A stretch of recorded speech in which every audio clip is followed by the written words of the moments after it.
Today's episode of This Week in Startups is brought to you by Carbonite. Sign up for Carbonite and use the promo code TWiST to receive your special offer. And by MailChimp. Manage lists with up to 2,000 subscribers and send up to 12,000 emails per month for free with MailChimp.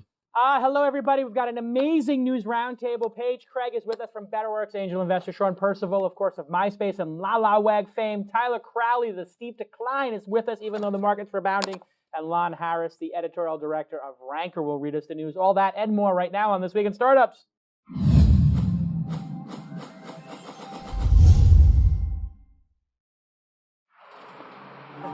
That's what it's all about, man. They said money is the root of all evil. But funny how it feeds my people. We ain't gonna live like equals until we get the money, spend the money, and defeat you. Yeah. Money is the root of all evil. But funny how it feeds my people. Yeah. We ain't gonna live like equals until we get the money, spend the money, and defeat you.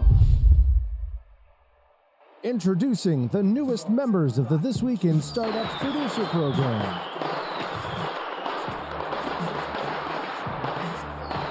Hey, everybody. We've got an amazing news roundtable, and we want to get right to the news because I'm going to Vegas after this. Thanks for all the help. TWiST producers, 120 people have signed up to become producers of the show. What does it mean to be a producer? It means that you have a great life. It cures depression, cures cancer. You get more friends, you'll find a girlfriend or a guy will marry you, you'll have beautiful children and a beautiful life if you become a TWiST producer. All those things are true, right, Lon? Oh, that is going to happen. It happened to me. Exactly. Look at Lon. Look at me now. Living proof. With us today, Lon Harris, of course, from Ranker, is going to read us the news. Paige Craig, serial entrepreneur. You're a Marine? Was it Marine or Army? Marine Corps. Semper Fi. Booyah. Semper Fi. Semper Fi. What is Booyah? Booyah is more of a lame army thing. Oh, Booyah is a lame army thing. All right, Semper Fi. And of course, now doing BetterWorks, which is probably the hottest startup in Los Angeles right now, and one of them in the whole tech space. And actually, I was talking to somebody who worked for you, and they said, "You think you're a hard boss, Calacanis? I work for Paige Craig." So now he's like, Paige Craig. People are saying Paige Craig is a harder guy to work for than me. Sean Percival, speaking of working for me, worked for me for about 6 weeks. That's all I can take. That's all I can take of you too. It's mutual. Then went, of course, over to DocStock, worked with Jason Nazar, great entrepreneur. Yep. Spent some time working with Mike Jones at Savo and MySpace, and now is a new social media consultant. But he's actually one of those who, if you pay $300 an hour to, would be worth it. He actually knows what the F he's talking about. And, of course, my trusty sidekick, and consigliere Tyler Crowley, CEO of Squeal, is here. Oh, no, you're not here. No. Where are you? He's in isolation. Yeah, I'm somewhere else. Somewhere else. Okay, all right. Undisclosed location. Yes, of course. And, hey, before we get to the news, and there is a lot to talk about, I want to talk to you about Carbonite. Carbonite is the backup solution I use. And anybody else use Carbonite? I use it too. Oh, there we go. Carbonite, Wow, look right at that. Oh, right on the horn. And Tyler, of course, didn't use Carbonite on one of his computers and lost data. Unbelievable that Tyler would make such a bonehead mistake when Carbonite is so easy to use, and I use it. And as you guys know, the advertising on this program is sold out for months in advance. There's a white list, and I give them a list. Hey, here are 20 products I love, including this new Samsung Android phone I got, I got the Galaxy Samsung, which is 25% more real estate than the iPhone. And I'm like, iPhone, Samsung, Android. And I have my guys take Android and, what do they call that, jailbreak it, basically. Yep. They rooted it, and the battery lasts forever, twice as long as my iPhone. And when I surf the web, it's twice as fast because Verizon's got this LTE or something. It's incredible. But anyway, I put them on the whitelist. But I had the same conversation about Carbonite because I fell in love with it like a year ago because unlimited backups, and it's great for business. 2 free bonus months if you use the code TWiST, T-W-I-S-T. Thank you, Carbonite. Plans start at just $229 a year if you want to use it for business, and that's a really great thing to do. If you got one of those small businesses, you don't want to be effing around with like hard drives and then you're worried that your employees are actually using this stuff. You put Carbonite on there, it's like locked down and it's going to be backed up, and you're going to be in control of those backups in case something happens to them, their laptop gets stolen, they leave the company, whatever. You need to have all that data backed up, and you need to use Carbonite to do it. Do you use Carbonite, Sean? I do. I've used them for a long time. That's a big, you're the kind of guy who would actually like research that and pick the best one? I'm a little paranoid about backup, and actually I posted an old photo last night of my old computer setup from about 7 years ago, and I had a tape drive. Oh my That's God. how crazy I've been about Wow, you're neurotic. So I have Carbonite. And now you have I your daughter. local- You're taking all those photos and videos. It's mostly about photos. to be We share honest. photos on Path. Yeah. We're like, there's like 4 people on Path. Right, yes. Us and Sherman, yeah. Yeah, us and Sherman, the 3 of us. And it's like Charlotte, London, Charlotte, and then 80 things by Shervin, like with the president.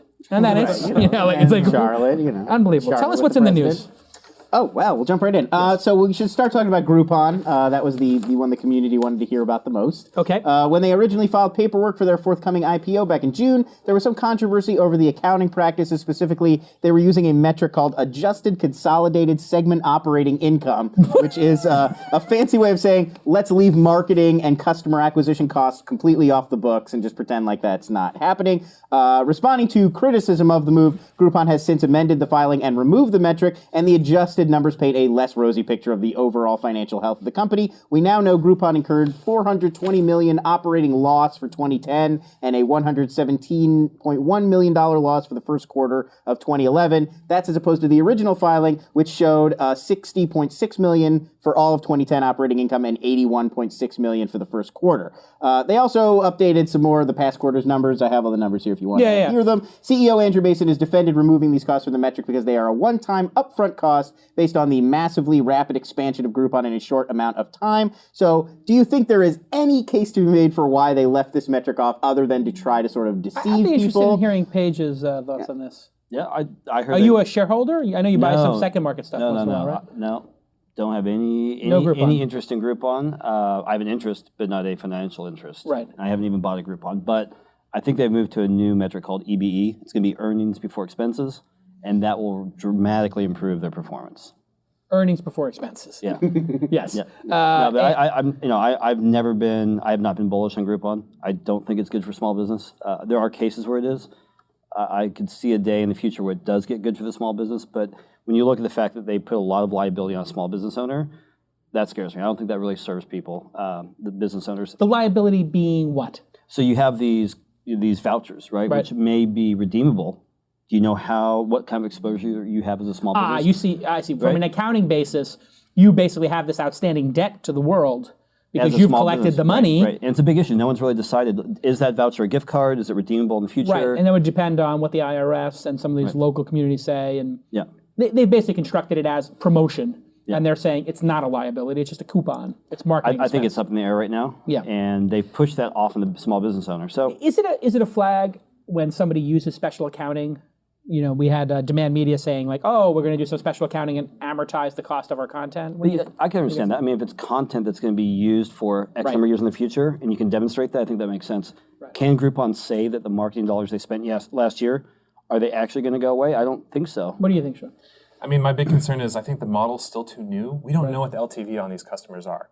In a year, no one could care about this. The business could fall off a LTV cliff. being? Lifetime value. Right. So is a customer with $10, $100, $1,000? Right. And what's the acquisition cost of the customer? Yeah. And so this is way up in the air. However, I will say if you spend if you lose $500 million to build what they've built over the last year, if that's what they cost them to build, and they lost $500 million.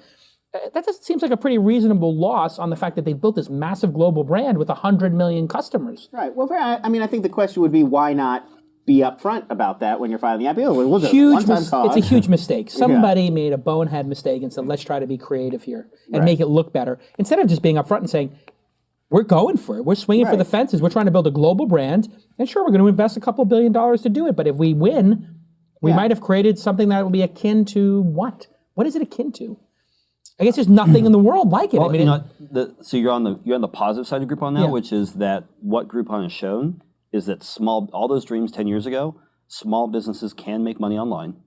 All those mom and pop brick and mortar, we're now in an age of reality where you can sell your pizza, your spa service online. So what is Groupon? And you can sell it to 1,000 people. They've proven that 10,000, 10,000. right? They've gotten thousands of people to come to local businesses. So they've done a great job with a brand. Yeah. And this demonstration that small business doesn't have to throw money at Yellow Pages. You can make business online. Right. And the losers here are the Yellow Pages, clearly. And local newspapers. Right? Because a local business has so much budget. Potentially, but there's an interesting model with Group Commerce where they're tying into publishers.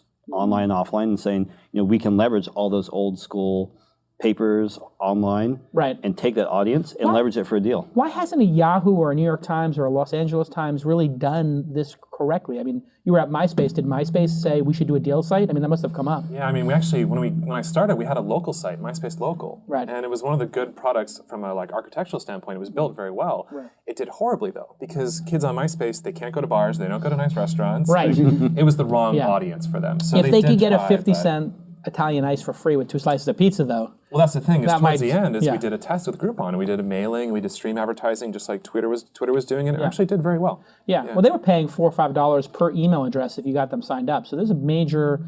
I think they've been the beneficiary has been all these publications that are actually running Groupon ads for the last couple of years. So as Groupon and Living Social battle it out. Tyler, any thoughts? There's two pieces, the customer side and then the merchant side. And the customer obviously has liked it historically, but I feel like customers, because of the volume of it, are starting to become a little less, the novelty is wearing off. That's kind of a key issue. Right? Yeah. Because now Google's got into the game and everyone's gotten into the game. There's too many deals, and the deals aren't as compelling. Right. It's like the banner ads initially. The click-through rate on banner ads used to be 5%, and now it's like 0.8%, right? Right, because it's worn off. Right. The novelty's worn off. That's something to consider, and to a large degree. And then for the merchants, it's now become a bit more of you have a lot of places to choose from now in terms of who you're doing these deals with. It used to kind of just be Groupon was the one. Yeah, and then it was Groupon, Living Social. Now it's everybody. They made a very substantial effort to buy out every kind of new competitor that would spring up to maintain their position, Right. which was very important to their model. Right. But now that Google's in the game and everyone else in the game, it's like the cat's out of the bag. It's going to be who's the best for the local business. local business. And Right, they don't have the local business over the barrel. And these people talk to each other, right? And it's And the big fee they take, the 50%, Right. that margin, right. They can, now that the monopoly's out of the bag, now that the margin pressure is going to come, and then that makes this accounting look even more challenging. Right, the combination of those two things, I still feel like there's long term, they're still playing a bit of a middleman that I don't know will exist 5-10 years from now. No, it has to exist because somebody has to aggregate all these users who want deals. There will be a platform, but I don't know that it'll be based on business development and hustling. I think Groupon's going to be ingrained into people's minds for decades to come. Like, if I want a deal, I go to Groupon. If I want search, I go to Google. And if For music, I'll go to Napster.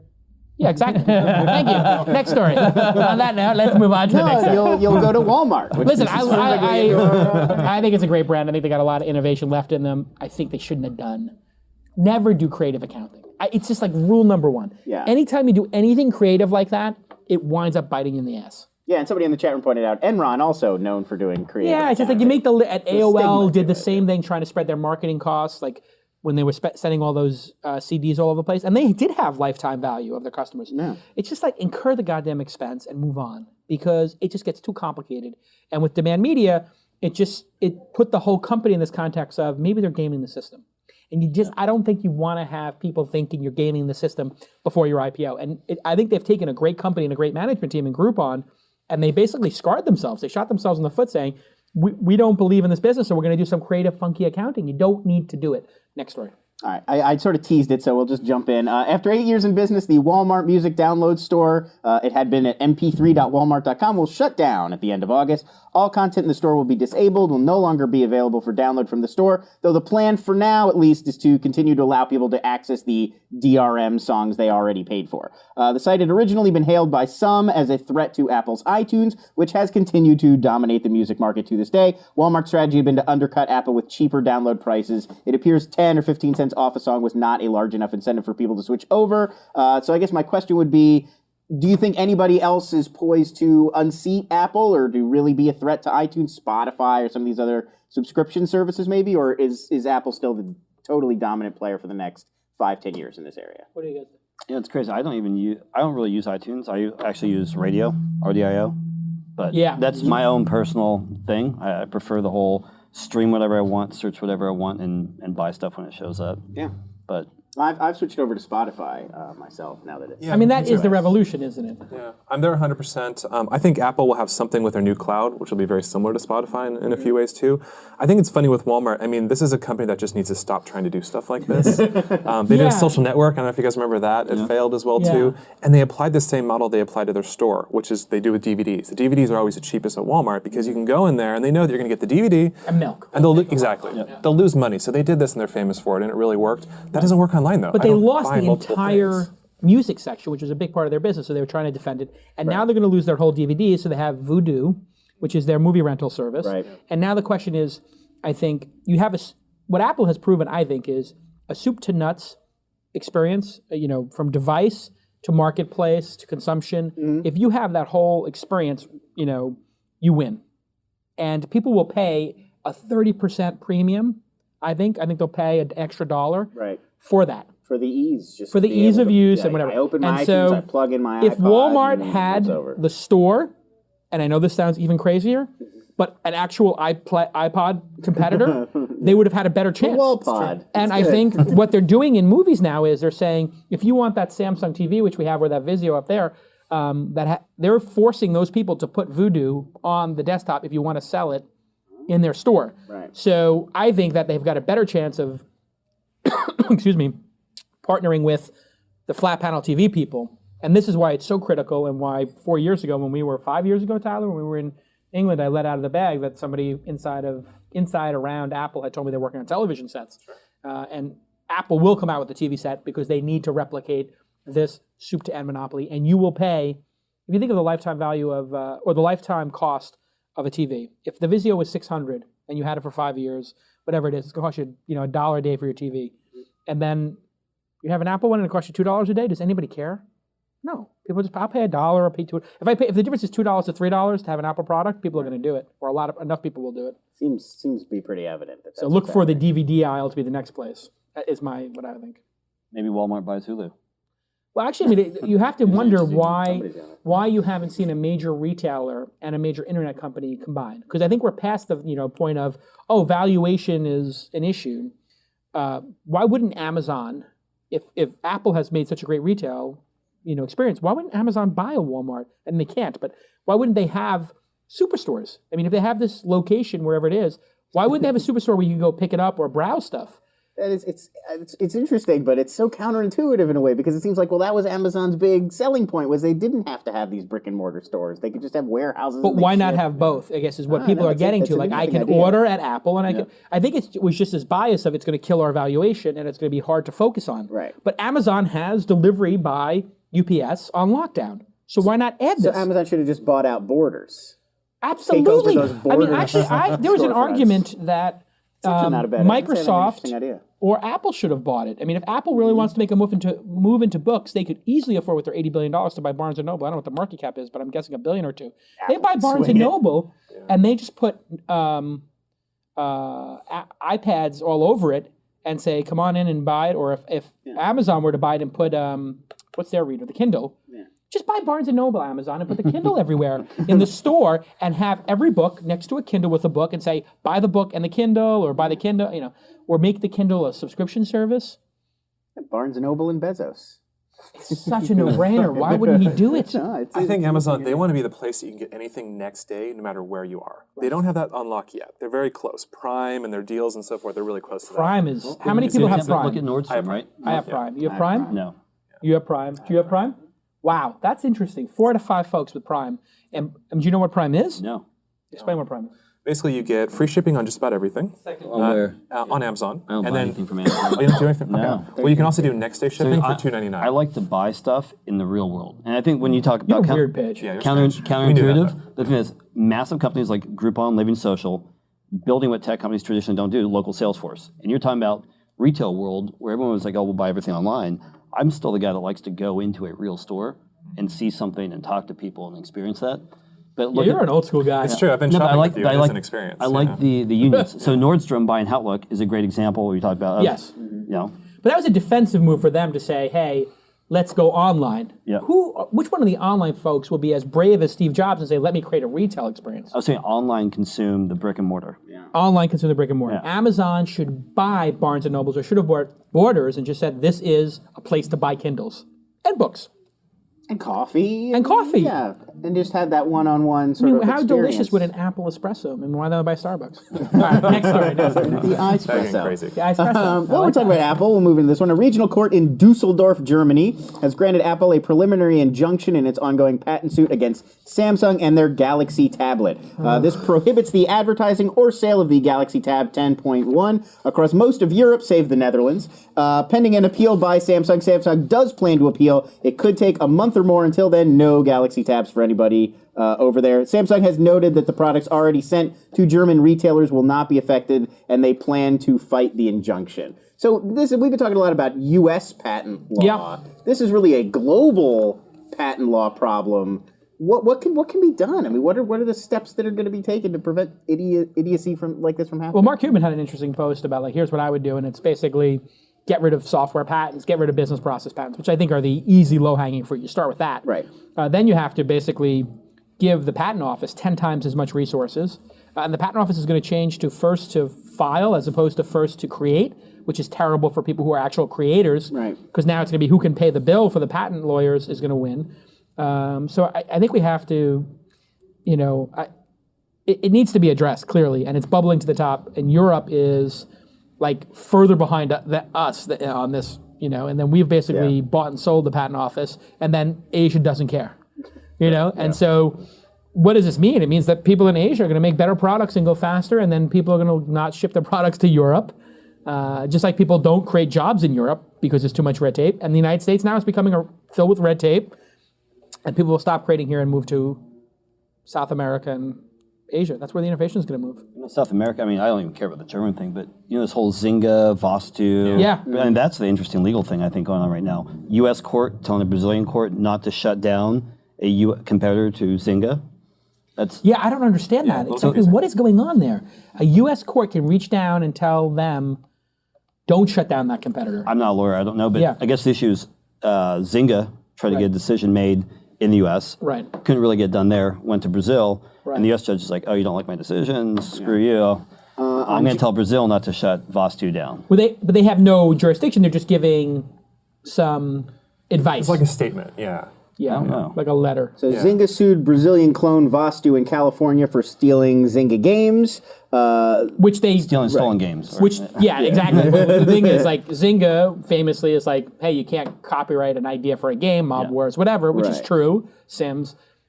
But these guys, in fairness, when you look at it, I mean, they literally did a pixel-by-pixel lift job. So Yeah, Vostu's saying that they Zynga was going to create a strategic relationship with them, and then so that they're saying now that the lawsuit is really not about the games at all, but it's retribution for that, and that the Brazilian judge has sided with Zynga over Vostu. I looked at Vostu's comparison. They put up I don't know if you saw the slide. that, yeah. They found 8 other sites that had very similar. Yeah, other companies too. Completely other companies. Yep. that had copied as well. No, the the thing Zynga is game. you couldn't distinguish. You couldn't so you look at distinguish who Vostu, started. Yeah, you couldn't tell who really started. Interesting. Yeah, I mean, it's all the same game anyway. It's all the harvesting mechanic and build up some resources and then spend it. I mean, everybody's... Remember Civilization? I mean, we played the game These are, a decade these are ago. old games. Yeah, These these are are old not, games. These are not new ideas. Yeah. In related news, like first-person shooter, like Duke Nukem is suing Call of Duty 4. Right. Wolfenstein. There's in a game. Paraguay, Wolfenstein is reached a summary judgment against Call of Duty 4. I want to see Leisure and Suit Portal. Larry sue someone. That's what Yeah. I want him. I want him to Isn't come the back. first-person Leisure Suit Yeah, how Larry? come yeah. no We're gonna get Leisure Suit that. Larry of our generation? It does not exist. That's true. Yeah. All right, let's move on to the next story. All right.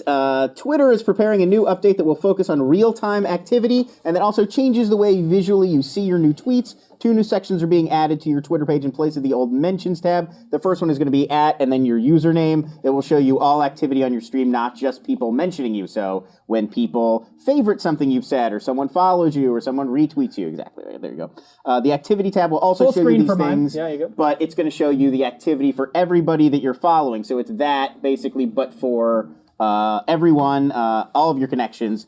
So the concern here, I think, or the theory is that this is going to make Twitter a lot more busy. Do you think this is going to make it easier or harder to engage and to follow conversations? What are your general impressions? Well, let's ask a social media expert. What do you think? You know, I actually don't have it. I just went to check, see if I have it yet. But, Yeah. I mean, I love it. I actually think it echoes a lot of what you find in Instagram, which is a very similar news feed. And I find that to be very valuable because, in a sense, it's distilling a lot of... Twitter, let's face it, it's too noisy now. I don't know, maybe that's just me? Okay.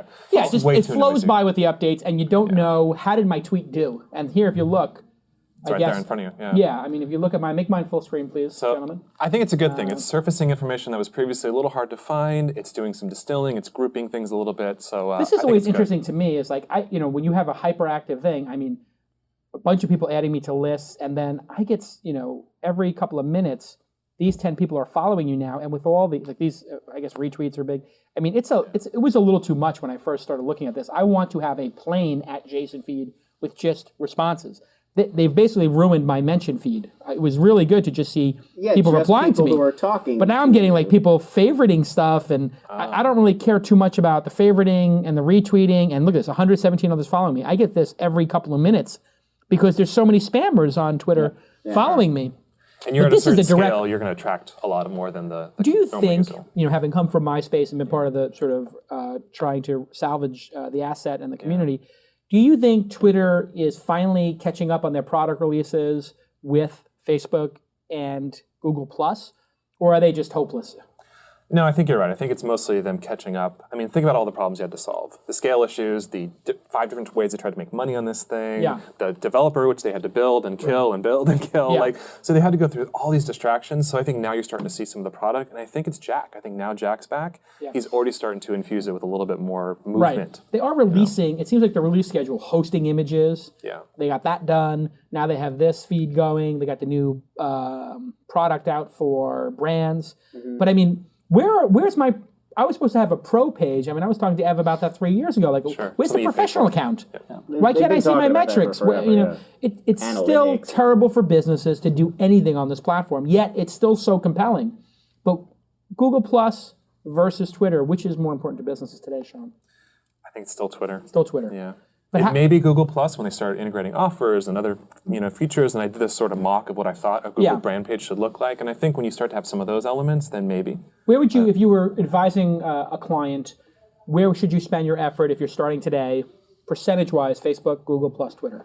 I think it may depend on what vertical they're in, but I would probably in most cases still say Facebook. I think the value most of the time customers on Facebook. So break it down on a percentage basis for a restaurant or a small services company, let's say, like a web designer or something. So I think maybe you go 50 in on Facebook, 30% 30% on Twitter maybe at the most, and then you do maybe another 20 on SEO and SEM. Okay. Depending on budget, though. If you have a lot of budget, then you're going to want to adjust those a little bit. Got it. Interesting. What are you doing, Paige, with BetterWorks in terms of your efforts to get the word out? Everything. But within everything, like Sean said, Facebook converts the best for us. Obviously, LinkedIn is a good fit since we're talking to businesses and getting them up. Twitter's more of a research tool, and we do engage in conversations. But what's great about Twitter is it's more research. You can scrape that and learn a lot. Facebook's really good for targeting people that we've seen. So you can say, give me all of the businesses in this location with this many employees, or people with this title, or who are interested in this topic. So we can, you can hyper-target on Facebook now. Yeah, the buying ads tool on Facebook is second to none. And the entry point's low. The entry point on Twitter is 80 grand, 125 grand, depending on who you know. They don't have the self-service tool yet. They don't. And they don't have any metrics. So, I mean, how long is it going to take them to catch up? Hard to say. I don't year? know. Maybe. At the current pace, it's taking a year to have what Facebook has now? I mean, as they're moving faster, they have momentum, so that may help them, but the momentum's in the product. I don't think the business Twitter page hasn't changed as far as I can tell in a year, 2 years. So, hey, Tyler, if I could give you $1,000 to invest in the three companies at their current valuations, how would you split that up? Google. You put the $100 on Google? Yeah. All 100. Nothing on Twitter, nothing on Facebook. Wow, that's a pretty telling statement. Hey, when we get back, what do you think? You're doing a lot of social for Ranker. Where are you guys spending your time? Aside from SEO and SEM and all that kind of stuff. We have social. The biggest wins from Twitter, which has to do with our content too, which is very easy to promote. Hey, the top Very 7 viral. hottest cartoon character. I mean, that stuff does awesome on Twitter. Facebook, we don't see nearly as much engagement. Like, we'll get a lot of likes, we'll get a lot of comments. We won't get nearly Well, it doesn't make it to people's wall. I mean, is follow-through. that the mistake that they've made? Facebook is, Sean, is Facebook is saying, we're going to tell you what's important in your feed, as opposed to just giving you your raw feed and you unsubscribe from things you don't like.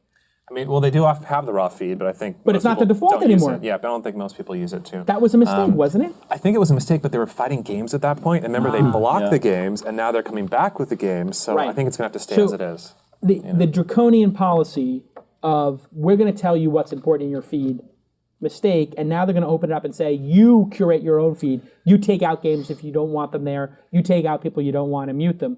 Because Google Plus, let's face it, I see everything I want. Twitter, I see everything, and it's up to me to say I'm going to take stuff out. Who is, and you know that Facebook is saying, we're going to take out this category of activity and make those people pay for it.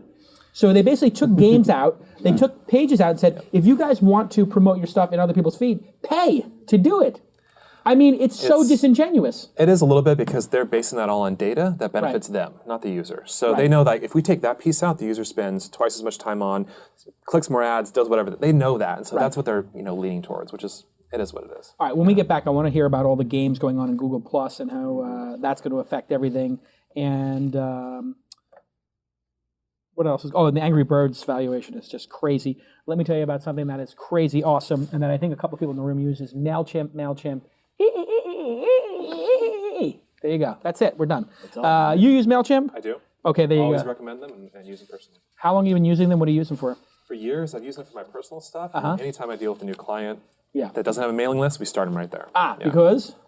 Easy to use, integration, the nice integrations they have. They're into everything. I just signed up for this new thing called Recurly, which is a subscription credit card service. Really great. Integrations right there built into the product because natively. the API of MailChimp is so robust. The API is great. Zora, though. Yeah. Check it out. Which one? Zora. What is that? Recurring subscription-based. There's a few of those, Yeah, what is it? What is the one you said? Recurly? Recurly. Yeah. Recurly. So it's like reoccurring revenue or something? Subscription billing made simple. That's interesting. So if I wanted to make a paid Jason Nation thing, I could have them pay $1 a month, and then it integrates right in, and that's interesting. And you could get reports from what revenue, where it's coming from in terms of what mailing list or so forth. And the cost of MailChimp, of course, is affordable and free for users under 2,000. I think it's 2,000 emails. It's free. So why wouldn't you just go try it out? I'm sure some of your clients don't even need to pay for it. They just use it for free. And MailChimp just says, hey, if you ever get to the point where you're sending over 12,000 emails, then we'll start charging you. But we're going to support you in your email efforts up until that point, which for many of you is going to be forever. Now, if you have a Twitter account, if you have a Facebook account, if you have a Google Plus account, and you're an independent contractor, you need to start building a mailing list. And if you're building any kind of a business, you need to have a mailing list, and you need to communicate with those people on a regular basis, because that's for life. Jason at Calacanis, for life. Sean at Percival.com. Is that yours? SeanPercival.com. Sean at me at SeanPercival.com, whatever your thing is. That's going to be you for life. And Twitter may come and go, MySpace, Facebook, Google+.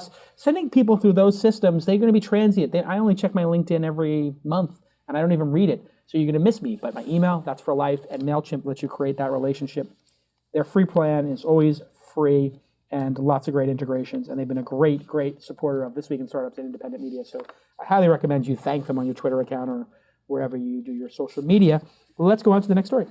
So we talked a little bit already about Google Plus Games. They've wasted no time in adding games to their up-and-coming social network. Company announced on Thursday that it was teaming with Rovio, PopCap, and yes, Zynga to bring casual games to the site, which will go public shortly. Launch titles will include Angry Birds, Bejeweled Blitz, and Zynga Poker, though many of Zynga's most popular titles like Farmville and Cityville are Facebook exclusives and won't make the trip over. Google insists that users will be able to control their Google Plus Games experience. It can be accessed easily by visiting the Games tab if you have it already. But not everybody has it. Not everybody has it. I don't have it yet. I can't find anybody with it. So, they said they were going to start rolling it out on Thursday and Friday, so some people should have it soon. Once on the Games page, all the usual social network gaming add-ons are expected, so ability to share your progress with people in your circles and all that stuff. But if you don't go to the Games tab, you won't see that stuff. So how important is it for the future of Google Plus that they get games right? And, do you think the naysayers, the people who hate games and don't want this, does that matter? Are there enough of those people that's a significant issue for Google? This is game over for Facebook. I mean, Facebook's two biggest markets are images, photo sharing, photos and games. And they just hit them right in the nuts. I mean, 25% instead of 30%. I mean, Google, this is Larry Page aggressive Google at its best. I mean, and the fact that Zuckerberg could not get a search engine out before Google got a social network out shows you who's going to win this fight. Facebook has peaked. It's like peak oil. Facebook is peaked. We're at peak and Facebook. They're at peak, what would you call it? Peak social? Yeah. Peak engagement? Peak social? Over social. But like you have peak oil Yeah. and you have peak social. But peak oil's Peak running out peak of engagement. Social has. I think peak engagement. The social online has peaked in terms of its novelty, all in all. Right, but it keeps moving from place to place. So you had like Facebook, you had Friendster's peak engagement. You had peak engagement on MySpace, and then after a certain point, engagement starts to go down because there's something more interesting to play with. There's a big difference though, is when MySpace peaked, there was still a huge percentage of the population that had not had an experience with social, right? Yeah. So, but now grandma and the porta potty companies and the used car dealers have dealt with social now. Like there's nobody left that hasn't touched social in some way. That's But no, the business. I mean, come on, the businesses are not all in on social yet. I mean, they're just starting to say, "What is a Facebook page? How does that work? How do I do with follow that?" us on Facebook as their, Who does? the car wash across the street has. Yes. I mean, who isn't on Facebook? Right, but it's one of my point is they've done that in the last 12 months. Right. And they don't even know what it's going to do for their business. True. They just put the Facebook logo. True. However, Google is in a place to do something with their business in a very real way. Can you pull up my screen? Yeah, pull up Tyler. I think that there's like 8 guys. So there we go. just looking at Google stock here based on your last question. Right. And here's an ad now for Google Offers, right? Coming to your town. And you go into Google Offers, and it's their, not only are they going against That Facebook. looks like I've never seen that page. What is that page? Have you ever seen that? And That's the first time I've seen that. Zoom in on that. And Tyler. I it's think for you may the- have broken something. I've seen it. I don't know why it's I've overlaid never on the seen map, it like though. that with I've over the never seen it map. look like that No, with but the that's map it's an ad background, yeah. landing page, I think. But look how with the time counting it down. Yeah. I've never seen that Google Offers page. Hey, get and the launch and people with the on look making a story inside. about that. Not only is it that, it has a look inside. You can Take go. a screenshot of that and send it. Hang on, but you can go inside the restaurant now because Right. they're doing that part of the program as well. Oh wow! Oh yeah, the street Look view at that. for indoors. Oh. So now the street view indoors. So basically, And you can +1 it, of course. yeah, which- of course. Naturally. If you're Share thinking it. of doing a Groupon deal or doing a Google deal where you can get +1 to death potentially. Right. So you get your Groupon experience at a lower cost to you, and you get your social and SEO built in. Right. Whereas Groupon, you don't get the social and SEO Correct. built in. I mean, it's Now it's check compelling. this out. Look at the cities options here. Look Right. look all the coming soon. Oh wow, yeah. So, This is the thing. If you don't sell your company to Google, aggressive Google will beat your company. I mean, that's basically what it's coming down to. the point here is they're going You have after Yelp, they're Groupon, Yep. and Facebook all in the crosshairs. Within a matter of months. This all came together rather quickly. This all is directly correlated with Larry Page taking over as CEO. And by the way, the day he took over as CEO, my understanding from inside sources was he was acting CEO for the year before that. So what you're seeing now is he basically, a year before probably 6 months before they announced it and a year before he actually took over, he was acting CEO for all intents and purposes. And I was told by an inside source that he wanted to be CEO from the start. They just thought the public markets couldn't handle him being CEO because of his quixotic personality. Yes. Interesting. Okay. Do you want to talk about? Oh, sorry. I don't know. I was going to say really quick on the business thing. It's interesting. I think my concern is businesses got burned once before.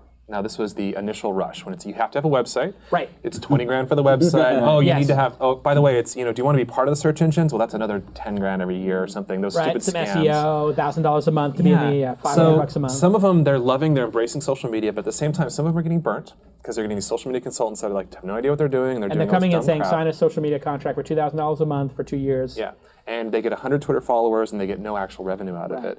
Google could step in and actually say, here's your revenue, here's your growth, here's this, here's Right. everything without you having And to your be technical dashboard. at all. The local business dashboard is the future, right, Paige?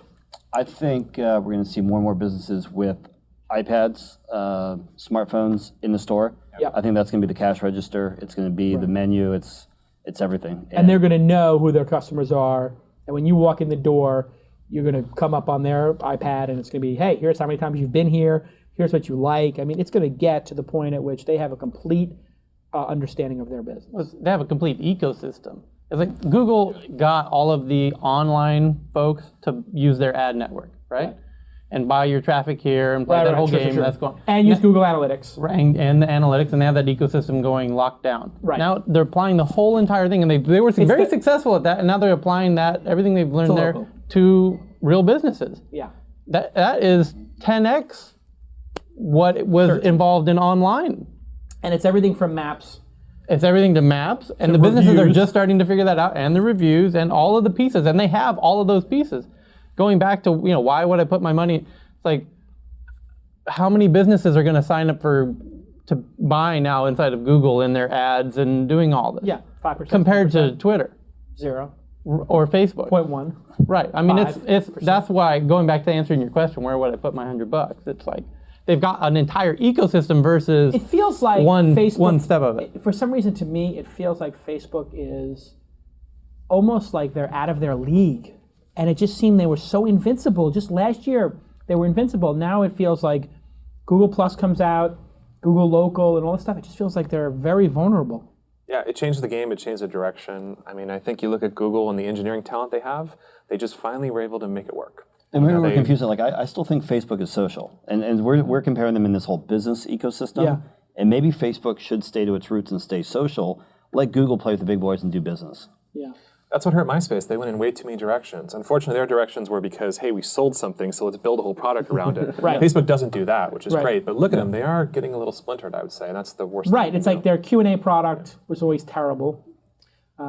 And, yeah. Yeah, but look at Larry Page. What did he do? He came in there and he said, okay, let's get rid of labs, let's get rid of this. Like, they're closing things down. I think Yes. it's the right thing to do. Smart. And you know what? I think they would hate this analogy. Larry Page would personally hate this, and Eric Schmidt especially.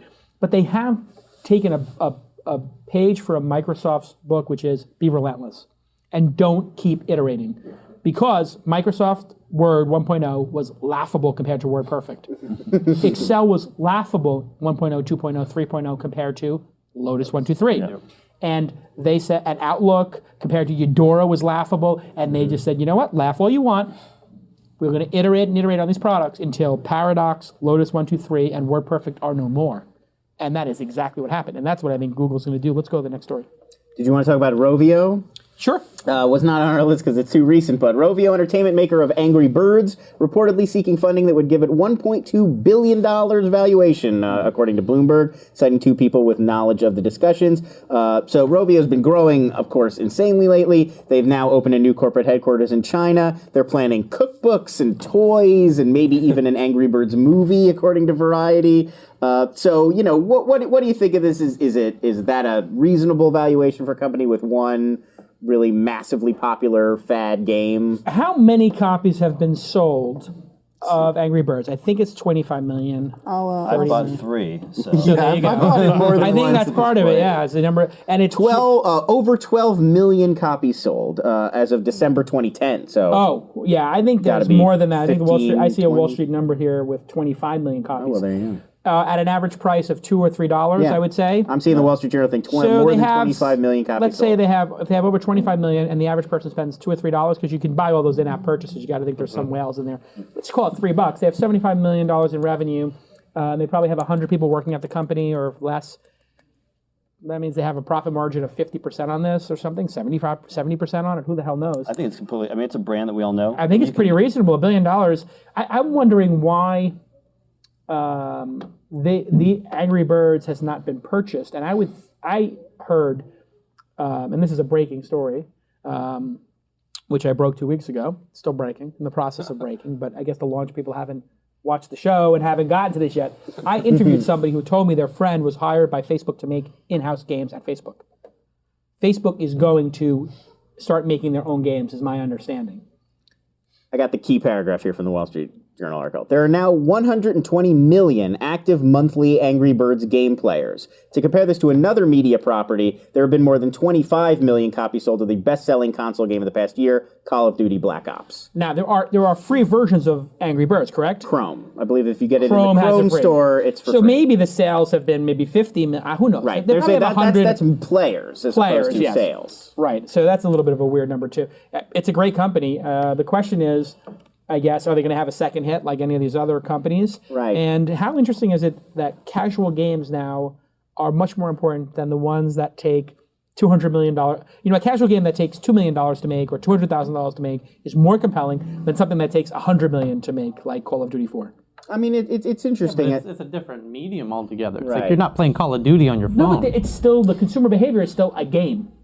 True, but still the play. context is you're waiting in line at the DMV. You're playing, Yeah, I was gonna say the Angry audiences Birds. You're not are- playing Call of Duty. The audiences are just so different. You've got these like incredibly passionate gamers. I guess my who point live for that is stuff, and then it's- everybody's sort of It's so like that. heartening as an entrepreneur to realize that you could make something that cost 1/1000th of what the best person in the world makes, and then beat them. Angry Birds. There's somebody who made Call of Duty and who's the CEO of that company, or the guy or gal who's the product manager, who right now is just banging their head against the wall saying, Jesus Christ, I hired all these actors to be the voices, I spent all this money, and I'm being outsold by birds screaming across the page. You pay $50-$60 for Call of Duty, though. You pay $2. for and it's a $1 billion franchise. That's true. Yeah. So I think they make $1 billion when they sell the game. Is that right? Yeah. They sell 25 at 50. They're those games regularly are now outgrossing like every movie that opens. Yeah. that So actually, the weekend big put together. that's true. So Not a you- billion, but maybe 500 million, Yeah. something like that. Okay. Yeah, well, if you sell 10 million copies, if you sell 20 million copies at $50 each, it's a $1 billion game. I think these are $1 billion games. Yeah, they're clearly $1 billion games. The thing I was thinking about too when I heard about movies and this, I was like, The Simpsons. What did The Simpsons make? And so like I found something that says they made $2 billion in the first 14 months.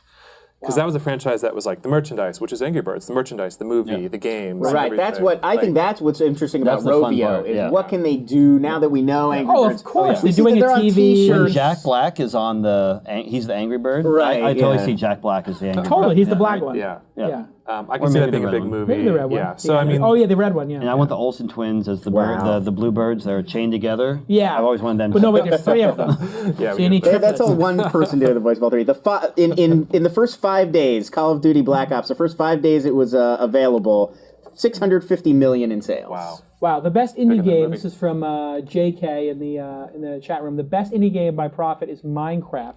It's made over 50 million. It was created by one guy. It's true. And I can't What- figure it out. What the hell is Makes no Minecraft?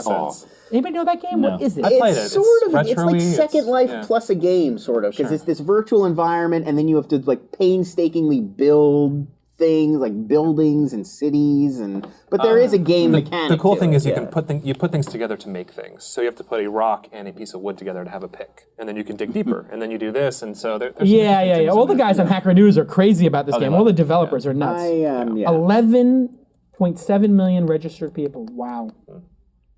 Unbelievable. Look, pull up my screen for Minecraft. And you're right. It's just like this game that is not really super high tech, right? Very low res. Oh, and it's in browser. You Wedding play it weekend? in the browser. Okay. Next story. So Hulu has announced plans to expand the service to countries outside the U.S., beginning with Japan before the end of 2011. Japanese users can right now go to hulu.jp to sign up for the service. They'll get notified when it launches. The service is going to be subscription only at first, no free Japan Hulu for now. It'll resemble Hulu Plus in the U.S. They haven't said what the monthly fee is going to be yet, so you'll have access to it on your computer, your mobile device, your tablet, gaming platforms, and TVs. So what do you think about this move and the timing of it? Is this just where inevitably their company was going? Is it a proof of concept? Are they jacking up the price before the eventual sale? Thoughts? Yeah, it's a no-brainer to be in multiple places. My question is, can I watch the Japanese shows here with subtitles, and is this going to be a global destination, or is this going to be just isolated islands, and I'm going to have to get a VPN in Japan to watch this I stuff? think this is Japan Hulu. I will take a look and see if I can I figure think that that out. but somebody's got to make. I don't think you can get. This is never going to be. It's never going to give consumers what they want, which is one place to watch every single thing in the world for one monthly price because of the rights issues. There are people who license all the Japanese television shows or Korean shows to resell them on DirecTV. Like you can buy a Japanese Right. DirecTV package. Well, or the anime they bundle and then they Yeah. sell it to TV networks over here, DVD companies. You guys, anybody pay for Hulu in here? I did for the first about 3 months, and then I started to realize everything I was watching on Hulu Plus was also on Netflix without ads. Almost everything. Almost everything. I mean, there'd be like, if you got Parks and Rec, you want the most recent season, it's on Hulu. But the old seasons, which is the big Yeah. selling point of Hulu Plus, like, oh, it's the archives. Right. That's already on Netflix. I'm already paid for that. Yeah, I think this is. I think this is pump up the valuation. That would be a sort of classic what it pump up the felt like to valuation me. kind of a thing. If they did some research over in Japan, they found out that a lot of them want to watch the American TV shows that it's not easy for them to get over there. It's free money. Yeah, but that's not what they're doing, and they're not going to be able. I don't think that they're going to be able to sell that. But that's why. There could be a huge China- pent-up demand in Japan for American shows because they're not getting a lot of American shows over there. and they Yeah, they are, because of piracy in China and in Japan. It's rampant. that's two separate worlds. Japan is is rampant. I mean, if you look at the BitTorrent activity in China and Japan and those places, they are downloading. Not in Japan does not have, and record labels will be the first to tell you this. Shockingly, Japanese will not download MP3s. They've never had a piracy issue on anything in Japan. And the record Japanese people feel it's wrong. They won't do it. On a social, they don't have a cultural issue. Correct. No. They've never had it. But they will pay for it. Well, sure, Yeah, magazines are doing great over there too. So magazines are doing great. Napster never had a problem. I mean, there was never a piracy issue in Japan ever. that's it. It's like its own weird little subculture for business, and that's why American companies don't do good there, and that's why Google's not number one. And Yahoo run by. I'm just saying. I think there's a huge pent-up demand there because they don't go online and download it illegally. You guys have any thoughts on this Hulu madness? You guys are laughing over there like kids. Well, Paige is pulling up inappropriate stuff, but During the show, pull up Paige's computer. Thank you. We can pull up Charlie, the computer anytime. Right there, go ahead. There you go. I dare you. I dare you. That's my Do it. computer. That's Sean's. Pull it up. Pull Pages up. There you go. Danilo, programmers being hired at That's Better one of Works. his programmers. Programmers. Whoa, that is a programmer extraordinaire for Better Works. Yeah. So I actually don't really watch TV, so I don't have much comment. I love. You have a child. You have a 12-month-old. I heard they're not supposed to watch TV till they're 2. This is an argument the wife and I have all the time. Yeah, I don't think it's not a good idea, but I do think short, like Elmo clips, Vignette okay. type stuff, And yeah. then in the car, we do all the educational stuff. Sure, So the London Baby can Genius type count and shapes, colors, meet the colors, meet the shapes. It's a great series of like. But it will drive you mad as a parent because you're in the car and it's like 30 minutes of blue, blue, blue, The tape that teaches a kid blue. circle, Does not sound. circle, circle, and it literally. They just have 10 voices saying what I circle, do. circle, circle, and this circle's going by the screen, and she just sits there, circle, circle. But now she can count and she knows all the colors. It actually really works for the fundamentals. How's her elevator pitch coming along? Very good, very good, very good, very good. Yes. If we're wrapping up, though, let's give a shout out to MySpace Tom, who's watching us. Oh, MySpace Tom is. Tom, he is, I'm yeah. trying to get Tom to come on the program. He's like, wants no, to. I'm like think you I'm should. like a down low kind of guy. I want him to host This Week in Social Media. Yeah. Yeah. My former show. Your former show. I don't know if he'll do that, but you should have him in. I gotta have him in. He's He has helping become a hot prolific. startup in town now.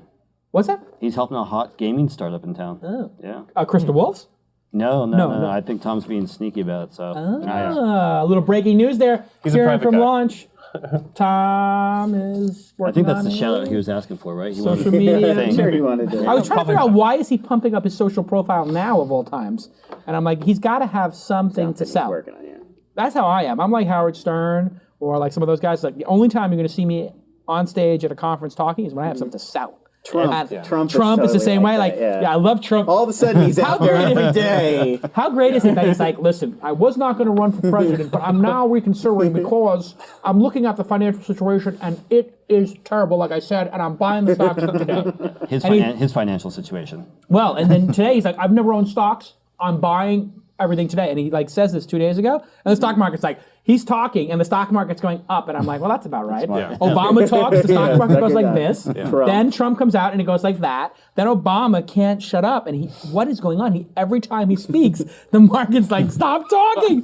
And he is like this like jazz musician who is singing the blues. And when he starts talking, it's like, and he's like, we have challenges, and there are, gridlock in Washington, and he just keeps playing the blues, and he's speaking at this thing, and I was just laughing my ass off because I'm like, he talks about how great America is for 30 seconds, and then I'm like, wait for it, and sure enough, Obama's like, and there's gridlock in Congress, and we've got challenges, and there's a lot of hardship to come.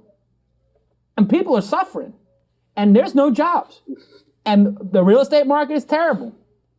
And we have problems in Europe. And he just lists every effing problem. And I'm like, guy, can I give you a clue? I thought he's sandbagging. I'm like, what are you doing? Stop talking about every problem. People are obsessing enough on CNBC, and you are making people more obsessive. Your job as a leader is to say, listen, we're the greatest country in the world. We got the most intelligent, driven entrepreneurs. We got Paige Craig, and we got all these other guys, and they're crushing it. We don't have nothing to worry about. We're going to come out with great products. We have Google. We've got Twitter. We got Facebook. Where's China's? Where's Europe? Does Europe have a Groupon? No. We do. We came up with that. We're going to be fine.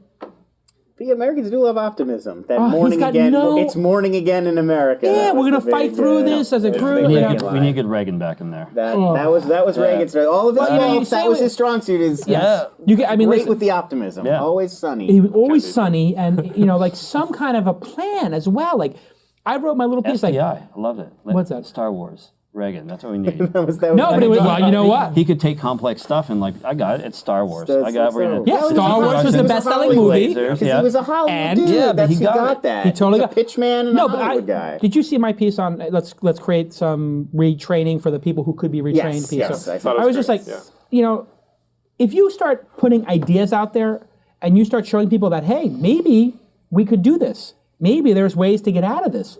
Then at least the discussion stops talking about everything spiraling down and things going up. It's like having a startup and there's some problem, and all you do is talk about all the things going wrong, and the entire staff is like, oh my God, everything's going wrong. And then you look over here and say, like, but here are the bright spots and the things that are growing. Let's focus on what's growing and double down on that. Yeah. And Obama doesn't get that.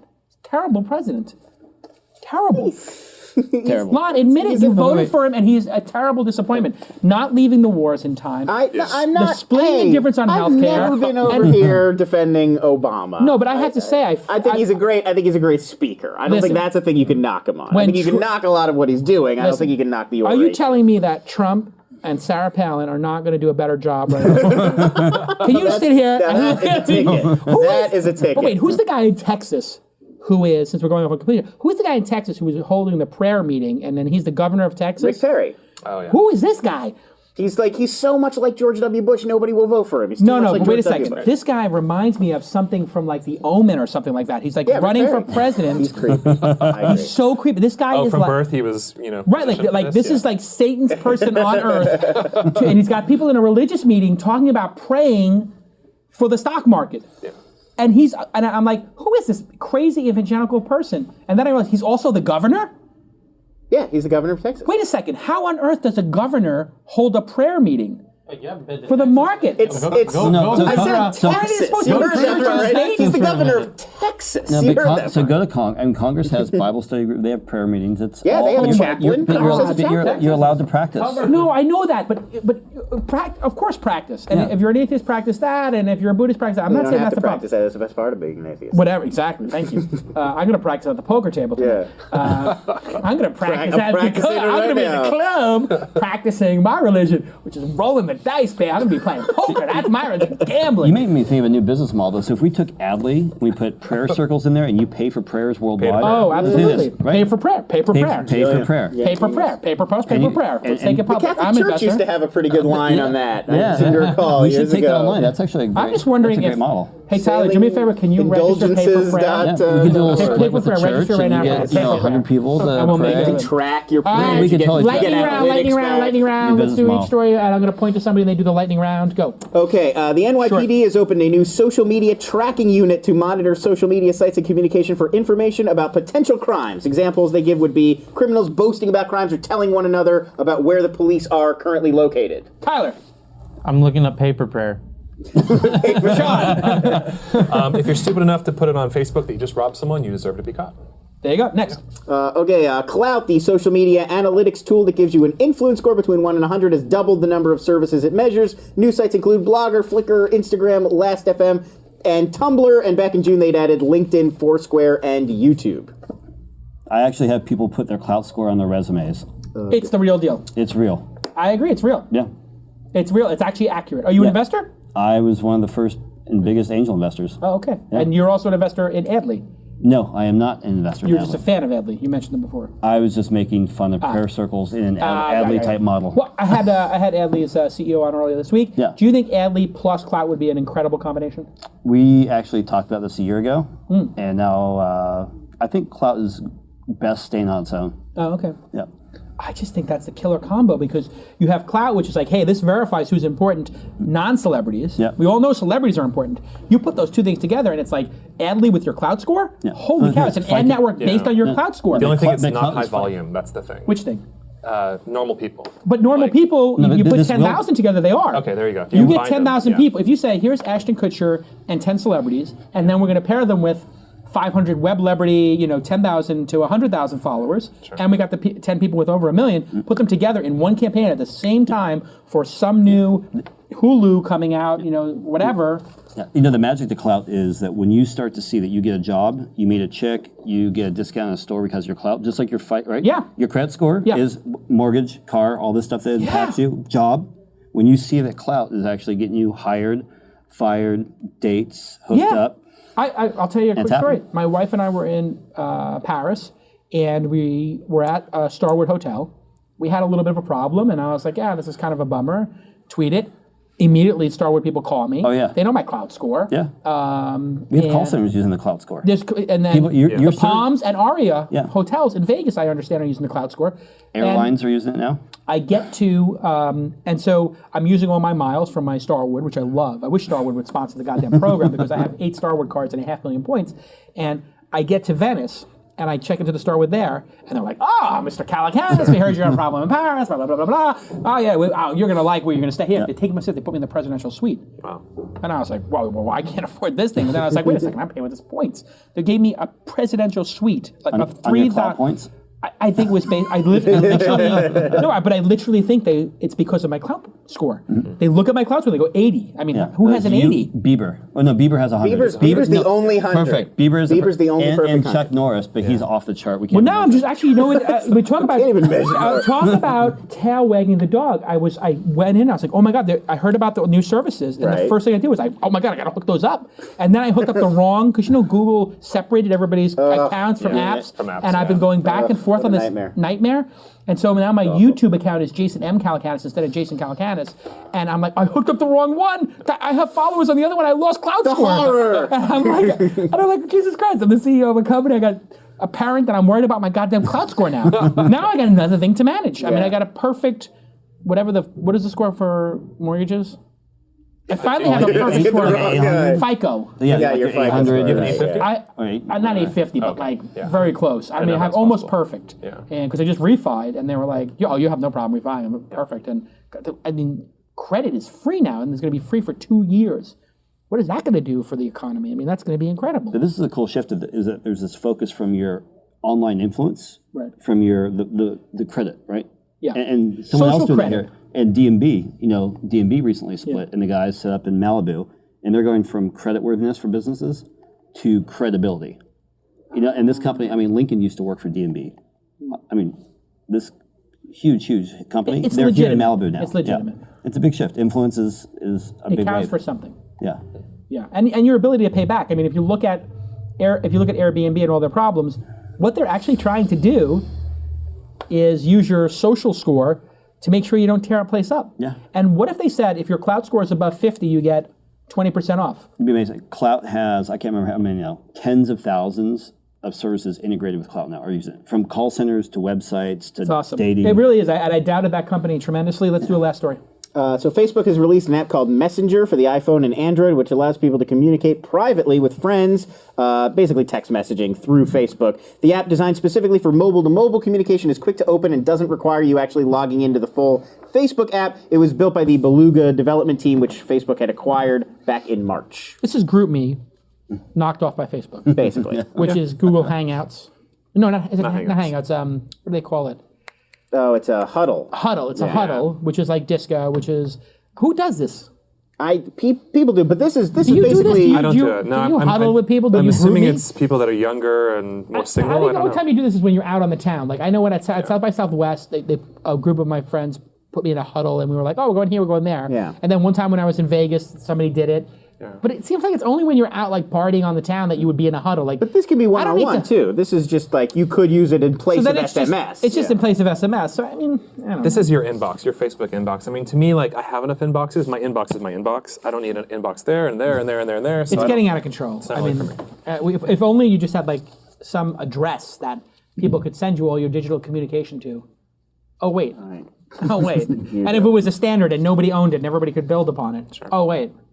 We do have it. I mean, this is why Mark Suster was correct when he called Facebook the Internot. Facebook is going to fail ultimately because it is not embraced the internet. It's a closed system. It's too much of a and walled the garden. internet will eject closed proprietary systems. It just may take some time, and it happens to be the best one ever built.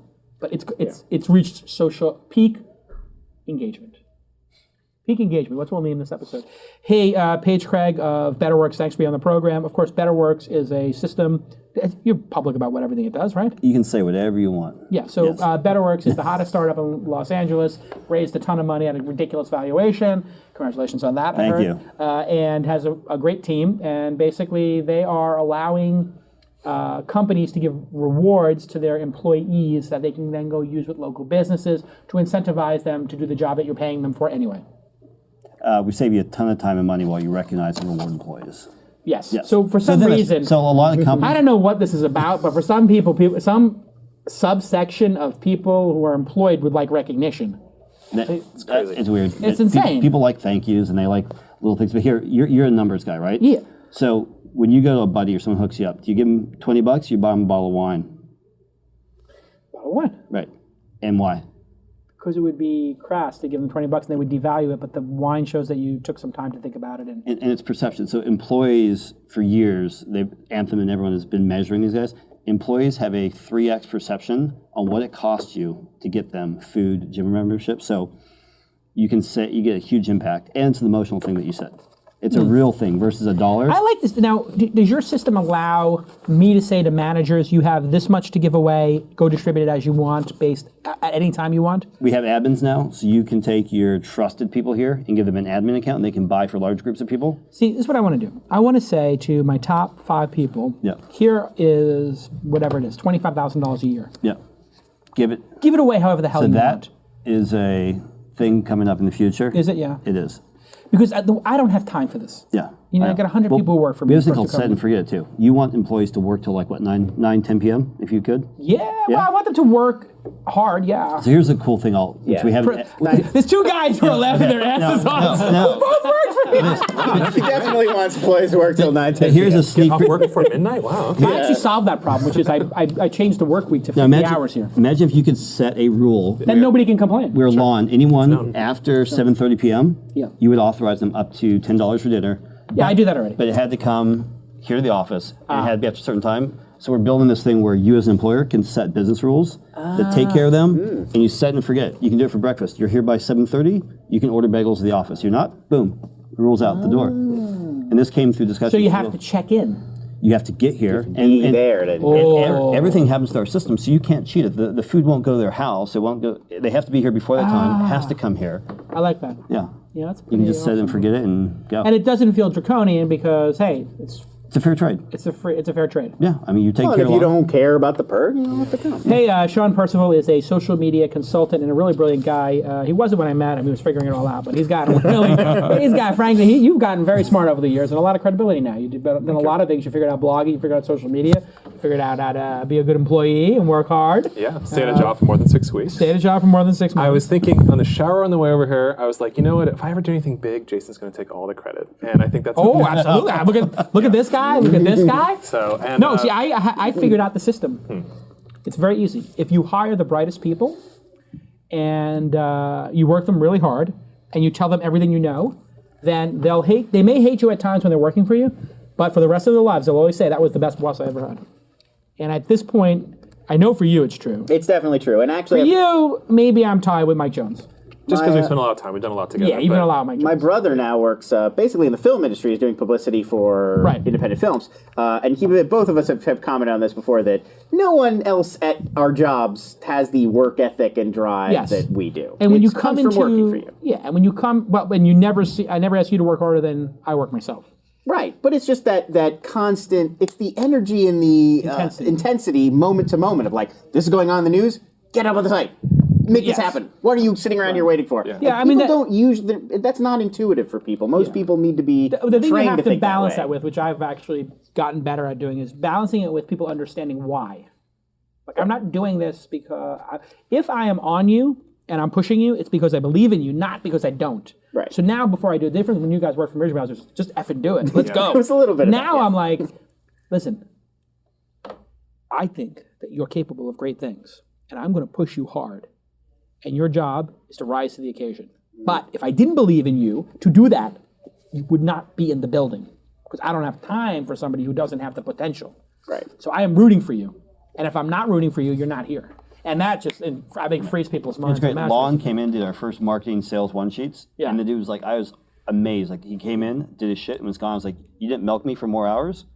Like, No. great work ethic. It was Yeah. amazing. Yeah. Maybe But that's why I'm going to start stealing people. Now everybody wants to hire somebody who worked at Mahalo. And now I'm like, well, you know what? I'm going to start hiring everybody who works for Paige Craig. I was talking to one of your guys at this event, and he's like, oh, God, Paige is just intense. And like, you go into, this is the story. Can I tell the story? Yeah, go ahead. He says, you go into a meeting with Paige, and one person gets singled out, and then he asks you a question.